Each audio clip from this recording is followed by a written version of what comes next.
Shalini Passi looking fabulous.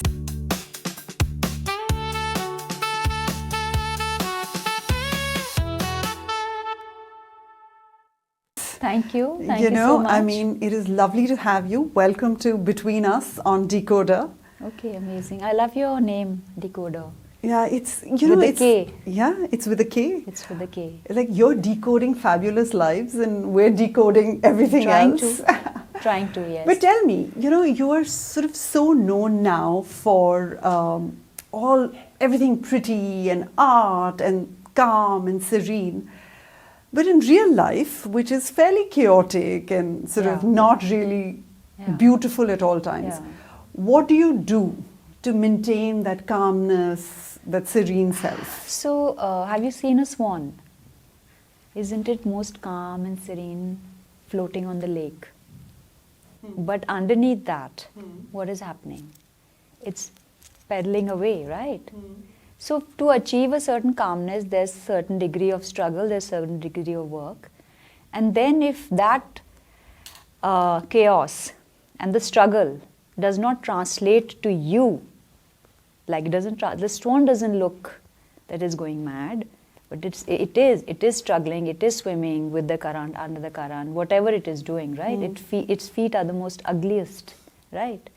So that is the beauty of it. That's what I thought, that if I can be like a swan, which is like my struggles should not come on me, should not define my persona, should not define my physical being, my mental being, my, if the work doesn't make me serene, calm, peaceful and a good human being, I don't want to do it. So. But how does it, the times that you are low or you're grieving, how does that manifest? So, honestly, I think last remember grieving was when my grandmother passed away, and then my grandfather passed away, and of course those, I think it's people. It's like when I grieve, it's actually for people. It's not really for situations, right? Because that's all. Like if you don't succeed at something, it's a lesson, right? It's just that. For me, I don't really. I don't rejoice when something great happens, and I don't feel sad when if I lose something. So I don't, maybe I don't know. Shalini, are you sort of almost close to, what people call nirvana almost, that nothing's affecting me? I would not know the highs, nirvana. The lows. No, of course, I feel hot and I feel cold. I feel very hot and I love the cold. Actually, I don't feel cold. I love the cold weather. I don't know what is nirvana. I want to be, when I lie down at night, I want to know I have not hurt anybody and I have not done anything wrong.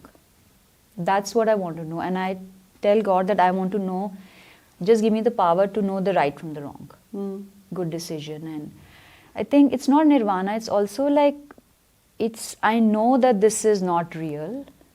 I know that all this is not real, but like I said, if I was a dog, I would be the most faithful dog. If I was a blacksmith, I would want to be the best blacksmith. And this is the life I've been given in Delhi, in a certain society. And I have to make the most of it because that is my karma, right? So I believe a lot in karma. And there's a reason I've been put here and I believe that. So I have to be the best, that this janm that you say that God has given me, I want to make the most of it. So that's what I'm trying to do, living within the confines. Oh, okay. There was a time I donated everything for a couple of years. Donated all my jewelry. I shaved my hair 4 times. I was actually moving towards a different life, and then I said, okay, let me use whatever I have to build something different, to do something different and live for a higher purpose. Okay. So tell me, you said you love the cold. Yeah. Do you love this pollution in the city? And how does it affect you and your calm? Delusionally, for many years, I said, oh, wow, it's so nice and foggy. I signed up a show. I was rehearsing for a show, singing morning, evening, 2 hours. And I was fainting and I was turning blue and I kept blaming my teacher. But in my head, I knew it's the pollution. I get severe headaches. I cannot work out at the pace I used to work out. I get breathless. I had headache all of day before. I had a couple of interviews lined up. I just carry on and on and on because, you know, like, I'm at least lucky to be living in India, lucky to be living in a city. Things happen, like, you know. Yeah. I think we all have to carry on. And you can't, if you can't control it, if I'm not going to go out and change it, I have no right to cry about it. Either I'm going to take a decision that no, I'm going to do something. I'm going to, on a personal level also, if I say I'm going to be very sustainable, and I'm also not sustainable. So unless I take that, I have no right to complain. So speaking of complaining, and you know, you have all this beautiful art. I was just walking through. In terms of art, has there ever been a piece because that sort of made you extremely uncomfortable? I think I like art which is uncomfortable. I like art which is thought-provoking. I like things which are uncomfortable, basically, because otherwise, I think we've seen so much, we sort of become sanitized to everything. Unless it's really shocking, it doesn't shock us. Because I think we've seen a lot. And of course, there are things that when I see something, some art, and I say, oh my God, like, is this really stupid? Like, what is going on? And of course, there's art, and everywhere there are museums, especially, you know, women. When I see photographs of African women with all those things in the elongated neck and all that, I feel kind of weird, and I even feel that, you know, okay, it is their tradition to do this, but why does a photographer have to go and shoot it? But then his point of view is that if he hadn't shot it, I would not have seen it. So,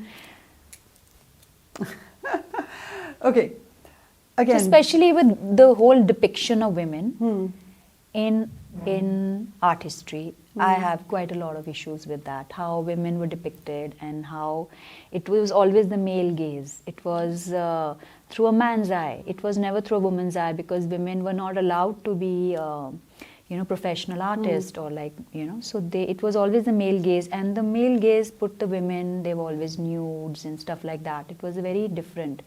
So we have now women artists who are actually painting and stuff, and from there the women body is so different. That whole romantic version of the Venus and Botticelli, so it was all that. I mean, it's a beautiful, it's one of my favorite painting, but I have issues with that. So okay, you know, when you speak of art and your book that's come out, The Art of Being Fabulous, when we were talking about this interview, my young producers, they told me, they said, you have to ask her. She is so fabulous.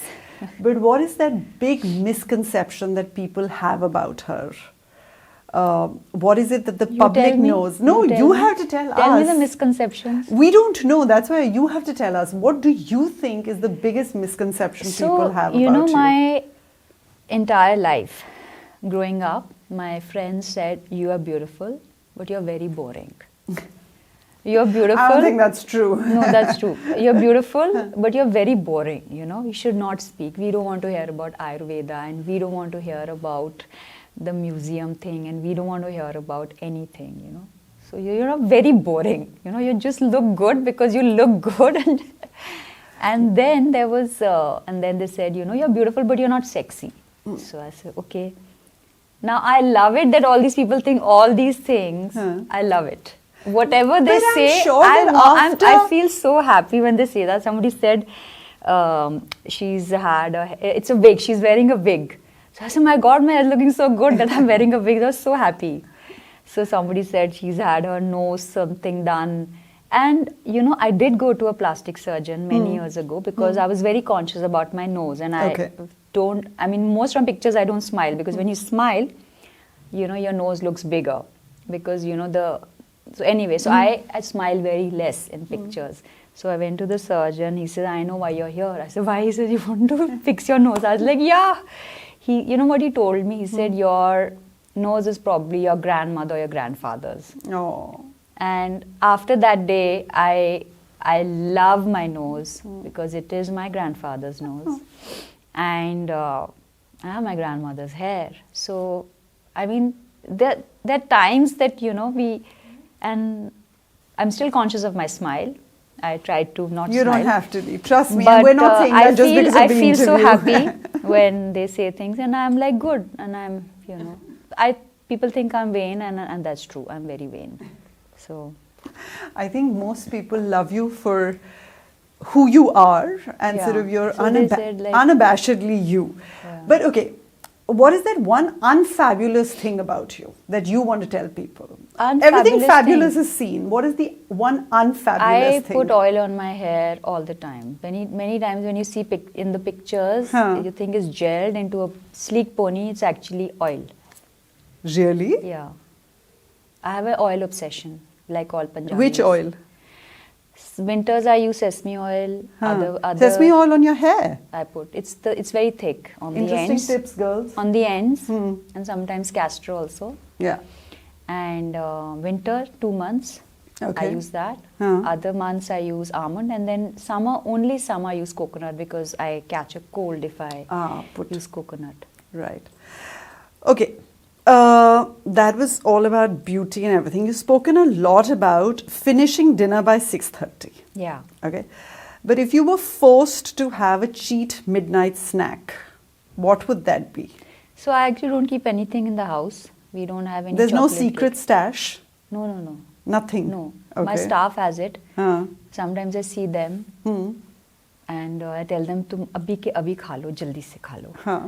But They have a stash, but I don't know where they keep it. Huh. But I don't keep any nuts. I don't keep any this thing. The stuff that came for you guys, Huh. I will probably have one thing from it at Okay. night if it's still left. but what's that guilty pleasure? Like, what is it that you'd say? So it's not guilty for Huh. me. It's just I feel that when I started working properly and I'm like responsible, meals like I got late because I actually ate lunch. Otherwise, I sat down to eat lunch. Huh. So that's why I got late. Otherwise, I would have just come out because they had kept the soups for me. I would just had come, but I got greedy and I ate one fulka. So Just that's why I got late. You're And making that's the true, rest that- of us look very bad. so for me, that idea of food is for sustenance. It's not for. It was no longer fulfilling. Like people live for food, right? I don't want to live for food. What do you want to live for? I want to live for other things. I mean, I used to cook a lot, and I loved eating. I love eating, and I used to eat a lot as well. And I used to exercise, and I still exercise. And when I travel, I eat cakes. I love jalebis. I love imritis. I love street food. But the thing is that I don't want to live for that anymore. Because for me, it's for sustenance. And then all the empty calories that go in doesn't do anything for my skin and hair. Right. That's okay. This is the fabulous Shalini Passi we all know, the world knows. Is there like some dirty sweatpants, when there's no one in the house, the cameras are off, your Yeah. favorite comfortable little So I have one hoodie? outfit which I wear, which is it's like this, now of course I've given it different colors of the week because apparently according to the Hindu we have to wear certain colors, so I have changed to that. It's the particular cut. It was actually a Norwegian dress which I had my Master G made into different colors. Okay. It's a beautiful scowl thing, and sometimes that top, sometimes it's a top and pant. Okay. And sometimes I have versions of that become like a suit which I wear to the temple. Okay. And it's and harem pants. So that's comfy. That's comfy because one, I like to be very covered. I get bitten by mosquitoes or I get scratched very fast. So I like to keep like covered. Like I like my skin to be covered. So I wear that. Okay. And I wear kids because I'm a control freak. I don't wear slippers. I wear kids. Everyone looking at those heels is going to find I'm it a very control hard. freak, so I like everything. Like I can run. I can in that moment. Like when I get up from bed, I don't wear like slippers. I have, Right. and I don't walk barefoot. I have a phobia. So, okay, on that question of running, if you were to run, one day, suddenly you had to leave the house and run, what is that one piece of art or that one thing that you would take? So my son made a painting for me, and it's on my bedside. And it's just it's a white canvas with black. I'll show it to you. And he's made We these must. trees, scary looking trees. It's on my bedside.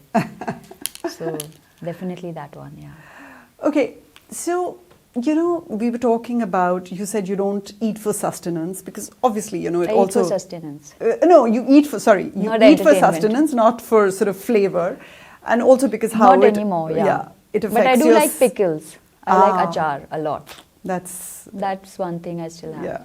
Yeah. But you've also said that you avoid the sun, again, because, of your skin, as, a lot of us... It's actually not really just the skin. I don't get tan, one, I freckle. Second, I faint. I'm not functional. My Okay. BP drops low and I faint. And it's happened many times. I was keeping my fingers crossed and hoping it doesn't happen on the sets. But there were times I have, over the years since I was a kid, I would pass out in the sun and heat. So it's something which So, no, it's my got nothing to do. question And then I'm not was- functional because it takes me really long to, like if I'm in the snow and I'm skiing, I'll be fine. I can work. But it just drains the energy out of me, heat.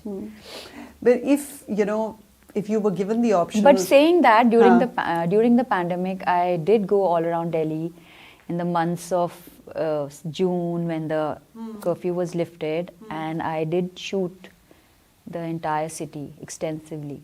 So, But my question was actually that if you were given that option of only staying, when there's only night, who would be your most favorite night dweller? Like somebody that you wanted to, be and live with. I think the night without is so the sun. beautiful. I mean, the thing is that there would be no night without day. Yeah. There will be nothing But if it without could day. be. If it could be, I would prefer like evening, not really night. I think so. I think on my own only. And the city. I love architecture. I think I'm in love with cities. I'm in love with architecture. I love Banaras. I love Delhi, the architecture. I love Venice.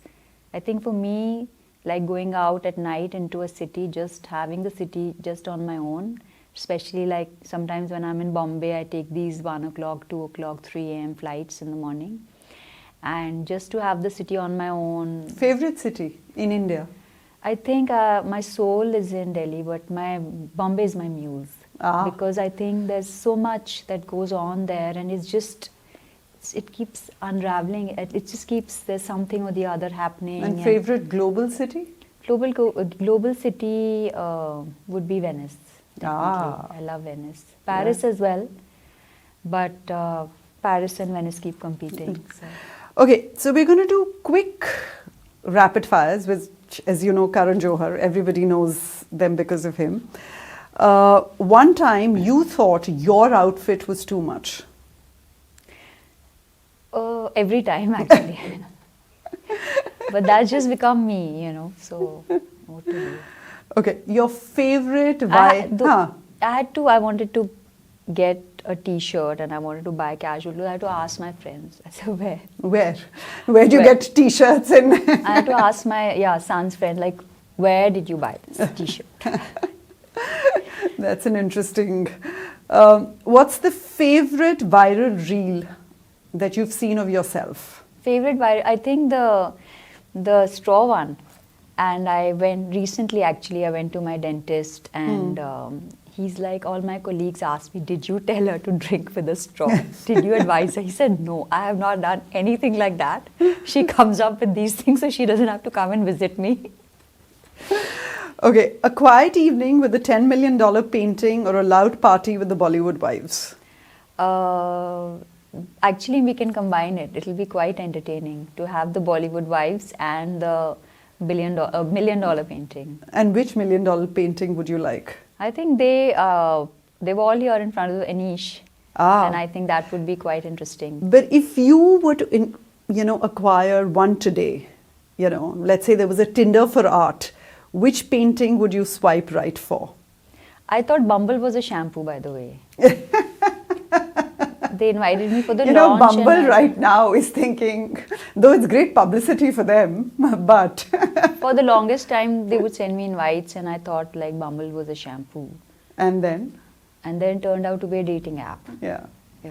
Yeah. So, which is that one painting you would swipe right for immediately? One painting that I would swipe right for would be, I think, a Tayyab Mehta or maybe Gaikonde. Yeah. Yeah. Or I think maybe the Indira Gandhi painting at the Indira Gandhi painting done by M.F. Hussain. Ah, interesting. Yeah, at the airport, the Delhi airport. That's so iconic. I've been seeing it since I was a child, so I think that one. It's Okay. also meaningful. Yeah. A world without couture or a world without chirotherapy? I don't know. It's just world without cryotherapy, I think. Okay. Being called weird or being called boring? What? I have to choose? Yeah. I don't want to be called boring. Okay. Weird's fine. Okay. Tell me, was there a rule in your life for years that you've now said, I don't care anymore? I used to blow dry my hair every time I went out. Okay. Every time I stepped out, which was before I shaved my hair in 2018. Nobody had seen me with curly hair for decades. And now you're like, I don't care anymore? After I shaved my hair and then, you know, my hair came back and I don't want to blow dry it. Yeah. It takes really long and I have so much to do. I don't have the patience. But everyone knows this, you know, you after Bollywood Wives, everyone, I mean, firstly, you were like the standout person there. You know, everyone forgot everyone else and it was all Shalini Passi. But you've also spoken about how it was a struggle for you to kind of come out of, you know, your young self who used to stammer, you were shy. Was there a particular pivot in life? Like, was there like some point, something that you would like to tell our viewers that you haven't spoken about, that you said that decided that or changed you? So I think 2018 was a big turning point because I was very scared of the camera. I used to like freeze in front of the camera and because I thought I didn't look good, I looked very intense, I looked masculine. For the longest time, and now also I think I look like a boy. My face looks like a boy. So that's why I wear very ultra feminine clothes. So I felt like I didn't look good in front of the camera. I'm just like, I had a phobia of the camera, you know. So for me, and then of course I could not speak properly. So being in front of the camera, I was very scared. So I thought like, you know, like let's try to romance the camera. Let's try to play with the camera. And so then I started reading these books, how to pose like a 1950s model, how to pose like a supermodel, how to flirt with the camera, how to romance the camera. So the camera became, you know. So this was an entire education behind So it was, I was just doing it because I just thought, you know, like I always like to fix things, you know, whatever, mistakes or whatever. If I don't know something, I'll read about it. So this was one thing which was really something. I used to get paralyzed. I could write and send in the interview, but if somebody wanted me to speak, it was like an issue. Yeah. And if somebody wanted me to speak and then coming in front of the camera, then I said, okay, listen, this is a handicap. Let's try and address this. This is a big one. I've had this phobia since I was a kid. So let me address it. So I started addressing it and then I started enjoying it and then I didn't know it will bring me here. I was just doing it for my own thing, like I do so many things, like I learn dance and I learn this, I learn that. So you learn music as well? No, so I only learned music very early on in school. I not learned, like I used to go for classes. But my teacher was, a few of my teachers, they always said a couple of things is like avoid physical activity on the day of the class because it strains your vocal cord. Don't eat sour. And being a Delhi person, I have to eat the quinoa, I have to eat the musammi, I have to eat the orange, I have to eat the falsa, and I have to eat the achar. And I love citrus. So I love citrus. And I have amla juice every day. So, and then the singing, it was true because if I went running or if I did athletics and if I went swimming and my vocal cords were getting strained because of the singing. So then I stopped that. I continued with the dancing classes and whatever other thing I was doing. Much later, off and on, of course, I would sing here and there, and then, of course, I sing my bhajans when I pray. So, but then in between, I was taking classes, and the Netflix thing came upon, and yeah, they took the worst voice. So there is the Netflix Bollywood Wives, there is a book now, there is art collection. What's next for Shalini Passi? So as of now, it's the book. We're very excited about it. Penguin is very excited about it. And yeah, and I actually read the book and I started crying because it has some really nice anecdotes from my childhood. And then in the middle of the night, I called them and I said, when I was going through the dummy copy, can we remove this part? They said, no, it's gone for publishing. We cannot touch it now. I was like, okay. So the book is happening now, which is, I was very apprehensive because I said, my English is basic and I'm not sure that I have so much to say. So they said, don't worry, you just start it, and then, so they condensed it to 10 beautiful rules. So like that. What's that, when people read this book, what is that one thing you want them to take away from it?